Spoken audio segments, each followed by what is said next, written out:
You have not seen hide nor hair of me in years.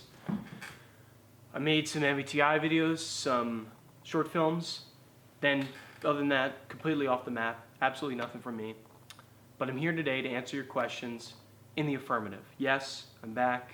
Yes, I will give in to the demand and review Rage by Bob Woodward. Why am I doing this? I don't know. Let's just move on. Rage by Bob Woodward is a book by Bob Woodward. Who is Bob?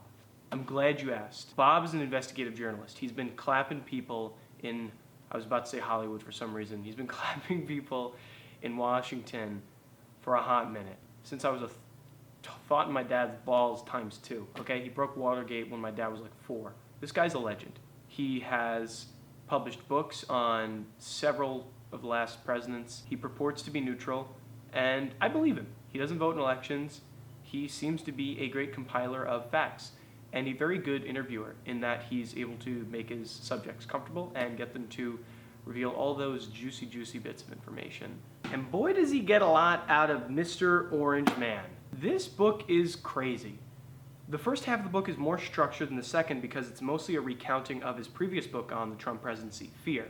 But the only problem with Fear, according to Trump, was that there was no actual interviews with Trump, so it couldn't possibly be a full profile. So he offered Woodward full access to himself, and Woodward conducted a hell of a lot of interviews during the second half of Trump's presidency. Obviously, Woodward didn't know what the second half of Trump's presidency was going to look like when he went into this, but the book ended up being increasingly timely. Like, the more the pages turned and the more interviews were conducted, the more Woodward had to release this thing. With that in mind, I'm a little forgiving of the fact that the book is unpolished and somewhat structureless in the second half. There's some interesting moral dilemmas going on in this book for Woodward as a journalist. In February of this year, February 7th, I believe, let me double check that. I don't want to look like a dumb.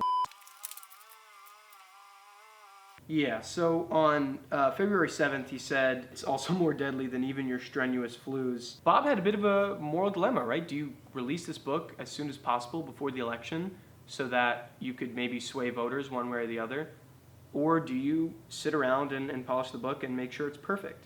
This idea of polish and presentation is pretty interesting because I think it applies to a lot of things. First and foremost, this review. I'm literally just talking out of my ass like an idiot. I don't have a script and I'm going to be stumbling over my words for the next 10 minutes, so please forgive me.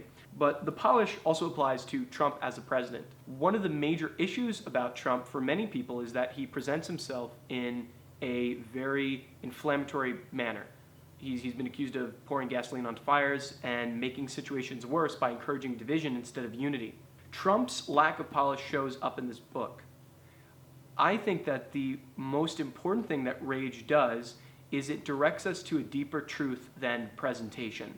I think in an abstract sense, if we remove Donald Trump from the equation, in a vacuum, presentation shouldn't be everything, especially when you're trying to gauge something as difficult to measure as intelligence. If someone doesn't wear glasses or a white lab coat, or if they don't have their PhD hanging up behind them and they don't use $5 words or have a thesaurus brain leaking out of everything they say, it doesn't necessarily mean that they're super sharp or dumb. It doesn't really mean anything. But you could glean from that fact that they are spending a rather abnormal amount of their cognitive load on trying to appear a certain way, which you might conclude that they could use that brain power for something else maybe. So the primary thing I'm getting at here is that appearing intelligent or appearing presidential may not be the primary issue with Donald Trump. Imagine if he said things like he saw them, but he was actually saying things that were kind of nice. Like, imagine if he said, like, "Man, it's really fucked up, all the inequality we have. We gotta fix that."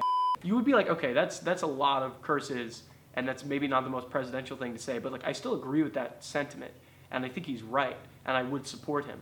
So the issue with Trump is not that he's a flawed communicator, even though that is an issue in the sense that his administration seems like it could be running more efficiently if he was a little more clear and concise in what he said. The issue is rather that Donald Trump serves his ego before the interests of the American people. And that's what Rage makes very, very clear. And there's a lot of really important points in the book where this comes up. So the debacle with Kim Jong-un was pretty simple. North Korea was building up arms and nuclear testing capabilities, And Trump started off like, fists up, talking a lot of smack on Twitter, calling Kim Jong-un names. It was looking like we were going to enter into World War III and everything was going to blow up. And then everything worked out. What actually happened was there was correspondence between Kim Jong-un and Trump, and they ended up meeting with each other and forming a friendship. I use those air quotes because based on what I'm reading in this book, it seems like Kim Jong-un took advantage of the fact that Trump is prone to flattery. He flattered Trump with some really funny letters, and Trump really thought that he was quite historic for interfacing with North Korea in this way, and he sort of just gave Kim Jong-un a really long leash. Kim Jong-un made a lot of promises as to what he was going to do with the weapons, disarming them. Talked a lot of nice stuff to Trump, and Trump was placated, but Kim Jong-un didn't really make or keep many of his promises. Let's read some of these beautiful, beautiful letters. Here's a letter Kim wrote from June 10th of 2019. Like the brief time we had together a year ago in Singapore, every minute we shared 103 days ago in Hanoi was also a moment of glory that remains a precious memory. Such a precious memory that I have in my unwavering respect for you will provide an impetus for me to take my steps when we walk toward each other again someday in the future. I also believe that the deep and special friendship between us will work as a magical force.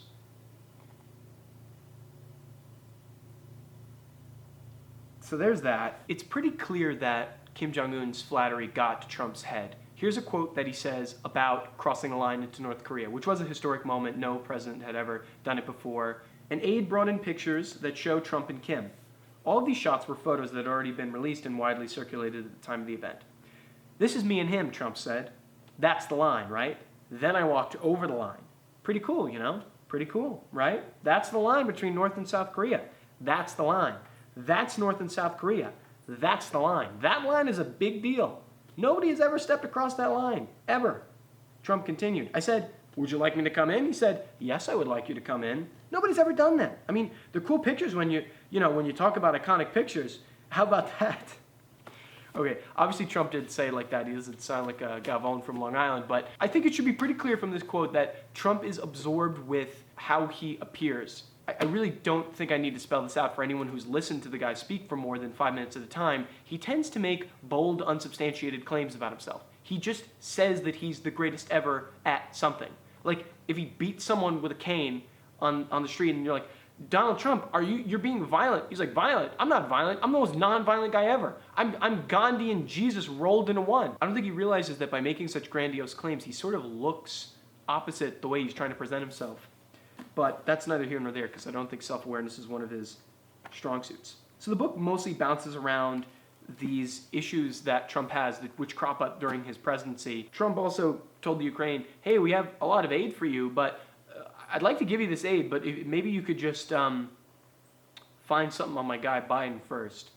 Find out if he did anything bad first. If you found that out, that would be pretty great. And then maybe I could give you that aid. Sounds a little bit like he was withholding aid to the Ukraine until they found out dirt on his political opponent so that he could get another 4 years in office, because I guess he thinks that is good and he's a good president if he has 2 terms. The book is mostly an exploration of Trump's ego and his flaws and his unwillingness to compromise, and then his sometimes flip-floppity nature on things. One interesting layer of insight is the interviews with Jared Kushner. Kushner sort of advocates for the genius of this tentative nature of Trump's, that because of his background in business, he will not make a deal until the very last minute. Say if he's in real estate, it's not done until closing day, right? So he kind of likes jerking people around and keeping them on their toes, because not knowing what Trump is going to do is a great deterrent. He keeps people in check by keeping them scared shitless, basically. I don't know who the book is for, right? If you like Trump, I don't think you're going to read this. If you don't like Trump, I think you'll read this and confirm what you already know. The question is, does Woodward even need unprecedented access to the Trump presidency to make some of these claims? I think we have enough on Trump that this book isn't new news. As a reading experience, Rage is not super pleasurable. It's a lot of talking heads. The book is certainly stronger in the first half when he's recounting Fear. Bob Woodward, as an author, has enough context from Fear to sort of set the picture for what's happening in the latter half of Trump's presidency. And so as a result, that first half is pretty cohesive. We follow Matisse, we follow a few people on Trump's early cabinet that were later fired, And that's a pretty cohesive story. I think this book could have used a little more editing. There is a lot of repetitious sentence structure where it's just like, Trump called me, Trump called me, Trump unexpectedly called me, I received an unexpected call from Trump. And it's just like, I get it. It's a nonfiction book. It's on the cutting edge. It had to be released. And it's an important book, right? I mean, he's got a lot of access to Trump. He's got a lot of Trump's words spat out onto a page.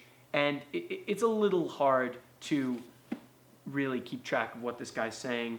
Woodward admits as much in the conclusion of the book. After I finished reporting for this book on President Trump, I felt weariness. The country was in real turmoil. The virus was out of control. The economy was in crisis with more than 40 million out of work. A powerful reckoning on racism and inequality was upon us. There seemed to be no end in sight, and certainly no clear path to get there. It's chaotic. That's what its subject is. It's chaos. So I can't really expect a super organized, super insightful book because history is a bit of a mess right now, and we probably won't have a super clear look at what's going on until many years after the fact. But I think what is clear is that human arrogance and pride and the need to appear under control when one is really flying at the seat of their pants is in full swing with the Trump presidency. Every empire thinks they're inevitable until they're not. I think that Trump's presidency is no different from that. We will see what happens, but as it stands, this is a very interesting footnote in the history of our country, and it's a pretty interesting book. I don't think you need to read it to come to new conclusions on Trump. If you are in support of Trump and you have an open mind, you could check the book out. Woodward had a choice with this book. He was either going to make a polished, clear, concise book that would cover the Trump presidency in full nuance, but run the risk of coming out after the election, or he could rush this thing out and hope to sway some votes in time for November 3rd. Did he sway votes with this thing? I don't know about that. Once again, I really don't know who's reading this thing if they're not already against Trump. Did Woodward make the right call? I'm not so sure. And also, ethically, did Woodward make the right call in waiting until September to release this book when he knew, as well as Trump did in February, that the virus was deadly? What sort of moral obligations does Woodward have? That's a question to think about.